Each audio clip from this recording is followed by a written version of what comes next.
Hello बच्चों, इस video में हम बात करेंगे मोमेंटम के बारे में और साथ में इम्पल्सन और इसमें कंजर्वेशन ऑफ मोमेंटम को भी डिस्कस करेंगे। तो सबसे पहले हम देखेंगे कि मोमेंटम क्या होता है। एक ऐसी क्वांटिटी है। तो मोमेंटम एक्चुअली होता क्या है। मोमेंटम अगर हम एक लाइन में इसको डिफाइन करें तो ये है, momentum is the quantity of motion. Quantity of motion. अब ये क्वांटिटी ऑफ मोशन क्या हो गया, ठीक है। क्वांटिटी ऑफ मोशन क्या है?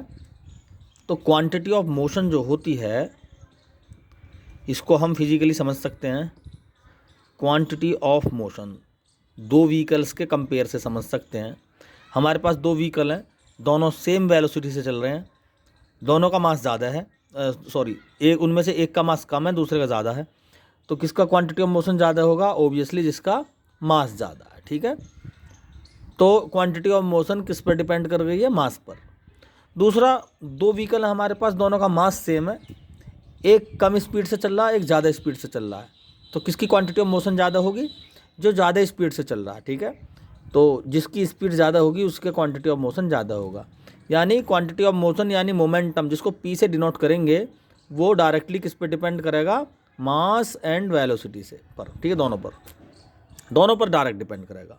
और इसी मास और वेलोसिटी के प्रोडक्ट को हम बोल देंगे मोमेंटम। इसकी किलोग्राम मीटर पर सेकंड इसकी स्पीड हो जाएगी, ठीक है। तो ये हो गया मोमेंटम। अब साथ में देखते हैं ये इम्पल्सन क्या होता है जी। इम्पल्सन होता है, ये भी मोमेंटम ही है, लेकिन impulsion is the change of momentum. Impulsion is the change of momentum. यानी मोमेंटम के चेंज को ही क्या बोलेंगे हम? इम्पल्सन कहेंगे, ठीक है। इसको आई से डिनोट कर देंगे और इसको हम लिख देंगे डेल्टा पी। इसका मतलब है चेंज इन मोमेंटम, या I is equal to M into delta V. तो इस इक्वेशन से क्लियर हो रहा है कि भाई अगर वेलोसिटी में चेंज होता है किसी बॉडी की तो वहाँ पर उस कंडीशन में इम्पल्सन प्रोड्यूस हो जाता है। क्लियर। अगर हम इसको आई इज इक्वल टू थोड़ा सा दूसरी फॉर्म चेंज कर दें इसकी, M delta V upon delta T से डिवाइड कर दिया तो डेल्टा टी से हमें मल्टीप्लाई भी करनी पड़ेगी। आई हो गया M delta V upon delta T, acceleration हो गया क्योंकि वेलोसिटी का चेंज हो रहा है टाइम के रेस्पेक्ट में, ठीक। तो इसको हम एक्सेलेरेशन बोलते हैं, into delta T. M into हो गया फोर्स, तो आई हो गया F into T. Delta T बहुत शॉर्ट टाइम के लिए, देखो जब हम देखते हैं किसी व्हीकल में हम या बस में बैठते हैं तो बहुत शॉर्ट टाइम के लिए जब वो फोर स्टार्ट होती है या रुकी हुई चलती है या चलती हुई रुक जाती है, उस कंडीशन में बहुत शॉर्ट टाइम में जब उसकी वेलोसिटी में चेंजिंग होता है तो हमें एक धक्का सा लगता है, ठीक है। तो उसी को हम इम्पल्सन बोलते हैं। पल्स आ गया, एक झटका लग गया, ठीक है। तो यहाँ पर भी हम दूसरे डिफाइन ये कर सकते हैं, change in momentum is the impulsion. एक तो ये डेफिनेशन होगी, दूसरा if a force is applied on a body for a short time, then the product of force and this time is called impulsion. In this condition its momentum is change, it is a condition of impulsion. यानी momentum में change की जो condition है वो भी क्या है? इम्पल्सन ही है। इसकी यूनिट न्यूटन सेकेंड या किलोग्राम मीटर पर सेकेंड, दोनों ही इनकी यूनिट है, ठीक है। तो ये हो गया इम्पल्सन। इम्पल्सन को हम फोर्स की कंडीशन में भी हम पढ़ सकते हैं। जैसे ये लिख दिया तुमने, I equal to F T, तो एफ इजिकल टू हो जाएगा यहाँ पर आई बटे डेल्टा टी। आई क्या है? डेल्टा पी, तो delta P upon delta T लिख सकते हैं इसको।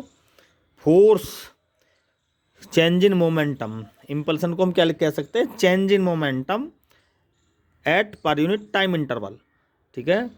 या rate change of momentum is called force. यानी फोर्स की एक और definition, rate change of momentum is called force. It is या फोर्स को हम इस तरह से भी कह सकते हैं, it can be defined as the ratio of change in momentum and change in time interval, ठीक है। तो F equal to delta P upon delta T. Delta P means change in momentum और डेल्टा टी मतलब change in time, या rate change of momentum is called force. तो हमने impulse या change momentum या rate of change of momentum की form में हमने फोर्स को डिफाइन किया। बहुत इंपॉर्टेंट फॉर्मूला है। तो अब तक हमने इसमें पढ़ा मोमेंटम, इम्पल्सन। अब ये कंजर्वेशन ऑफ मोमेंटम क्या होता है, ये बहुत इंपॉर्टेंट टॉपिक है। तो कंजर्वेशन ऑफ मोमेंटम भी हमारा इसी पॉइंट पर डिपेंड करता है। ये जो पॉइंट है कंजर्वेशन ऑफ मोमेंटम, ये कहता है कि अगर किसी बॉडी पर ये एफ की वैल्यू 0 हो जाए, ठीक, तो उसका मोमेंटम कांस्टेंट रहेगा, उसके मोमेंटम में कोई चेंज नहीं होगा। तो देख लेते हैं फोर्स को 0 करके। फोर्स की वैल्यू को अगर 0 कर दें तो एफ, देखो फार्मूला है लिख लेते हैं एक बार, F is equal to delta P upon delta T, और एफ को 0 कर दो एक बार यहाँ पर, delta P upon delta T. तो यहाँ से डेल्टा पी 0 हो गया।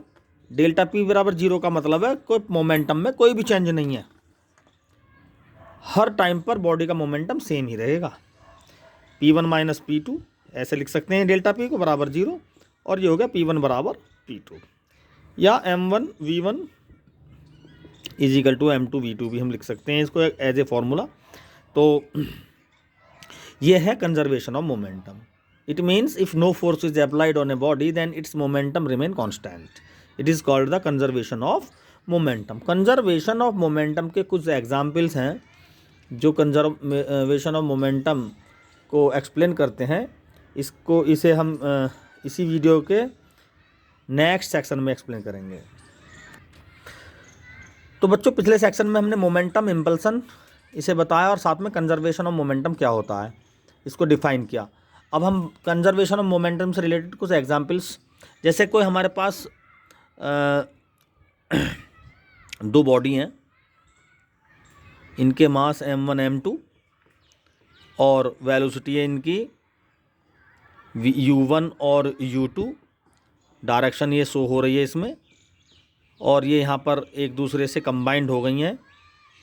कंबाइंड होने के बाद इनके वेलोसिटीज़ या मोमेंटम एक्सचेंज हो गए, और मास तो इनके चूँकि वही रहेंगे, लेकिन वेलोसिटी v1 बन गई इसकी। मास तो वही रहेगा इसका बॉडी का, लेकिन इसकी वेलोसिटी चेंज हो गई। तो भले ही वेलोसिटी चेंज हो गई हो, लेकिन according to conservation of momentum, क्योंकि इन पर कोई एक्सटर्नल फोर्स तो हमने ये मान रखा लगा नहीं है, तो according to conservation of momentum ये जो होगा जो टकराने से यहाँ पे कंबाइंड हुए ना, कॉम्बिनेशन से पहले का मोमेंटम, कॉम्बिनेशन के टाइम का मोमेंटम और कॉम्बिनेशन के बाद का मोमेंटम, सभी मोमेंटम आपस में क्या रहेंगे, बराबर रहेंगे। तो कॉम्बिनेशन से पहले का मोमेंटम तो होगा m1 u1 plus m2 u2, और कॉम्बिनेशन के टाइम यानी दो बॉडी एक कंबाइंड हो गई, तो ये हो जाएगा m1 plus m2 into v, कुछ भी हो सकता है ये। और अब फिर दोबारा अलग अलग हो गई, तो इसमें क्या हुआ, मोमेंटम ट्रांसफ़र हो गया इनका, और m1 v1 m1 into v1 plus m2 into v2, ये कॉम्बिनेशन के बाद का मोमेंटम। तीनों ही मोमेंटम आपस में बराबर होंगे। तो क्वेश्चंस पूछ लिए जाते हैं कि दो बॉडी मोशन में है और मोशन करते करते वो कंबाइंड होगी एक दूसरे के साथ, तो कॉम्बिनेशन की क्या वेलोसिटी होगी। तो हम इस फॉर्मूले से इन दोनों कंडीशंस के अकॉर्डिंग इसको हम यूज़ करेंगे, ठीक है। कभी कभी एक बॉडी घूमती हुई दो भागों में टूट जाती है, तो उस कंडीशन में m1 plus m2 into we, यानी पहली कंडीशन ये हो जाएगी, इसकी वेलोसिटी मिलेगी। फिर दो भागों में ये m1 और m2 में ब्रेक होगा और अपनी वेलोसिटी भी चेंज करेंगे दोनों, तो फिर ये कंडीशन अप्लाई होगी इसमें, ठीक है। तो इस तरह से हम कंजर्वेशन ऑफ मोमेंटम को मदद से क्या करेंगे, सोल्व कर लेंगे प्रॉब्लम्स को। कभी कभी कंडीशन ऐसी होती है कि बॉडी किसी मोमेंटम से आई और किसी ऑब्स्टेकल से आकर क्या हो जाती है, वो टकरा जाती है। जैसे कोई क्रिकेटर जब शॉट खेलता है अपने बैट से, तो पहले तो बॉल आती है, m मास की बॉल v वेलोसिटी से आती है, फिर वो तुरंत ही उसको शॉट उस पर अप्लाई करके उसको वापस भेज देता है। तो मास तो उसका सेम ही रहेगा, लेकिन उसकी वेलोसिटी चेंज हो जाएगी, ठीक है। इस कंडीशन में हम लिख सकते हैं m इंटू वी, यानी टकराने से पहले का मोमेंटम तो यही माना जाएगा, m इंटू यू, यानी यू वेलोसिटी है, और टकराने के बाद का जो मोमेंटम होगा वो सेम रहेगा, लेकिन उसकी डायरेक्शन चेंज हो जाएगी, ठीक है। उसकी क्या हो जाएगी, डायरेक्शन चेंज हो जाएगी। तो इस कंडीशन में हम ये कंडीशन यहाँ बना सकते हैं, ठीक है। तो ये है कुछ कंजर्वेशन ऑफ मोमेंटम से रिलेटेड एग्जाम्पल्स। यहाँ पर इसकी डायरेक्शन भी चेंज हो सकती है, तो उसी के अकॉर्डिंग मोमेंटम के कंपोनेंट्स को यूज़ करके हम इक्वेशन क्रिएट कर सकते हैं। तो इस कंडीशन में मोमेंटम इक्वल है और ये माइनस का साइन क्या शो कर रहा है, अपोजिट है। यहाँ पर वेलोसिटी अगर सेम है तो हम यहाँ यू ही लिखेंगे, ठीक है। ये m इंटू यू है तो यहाँ पर भी m इंटू यू, लेकिन माइनस डायरेक्शन में है, अपोजिट डायरेक्शन में देखेंगे, ठीक। यानी मैग्नीट्यूड तो सेम है, लेकिन चूंकि मोमेंटम एक वेक्टर क्वांटिटी है, इसकी डायरेक्शन चेंज हम दिखाएंगे यहाँ पर। तो इसमें हमने मोमेंटम और इसके कंजर्वेशन मोमेंटम के बारे में पढ़ा वीडियो में। आशा करते हैं कि ये वीडियो आपको इस टॉपिक को समझने में मददगार साबित होगी। Thank you.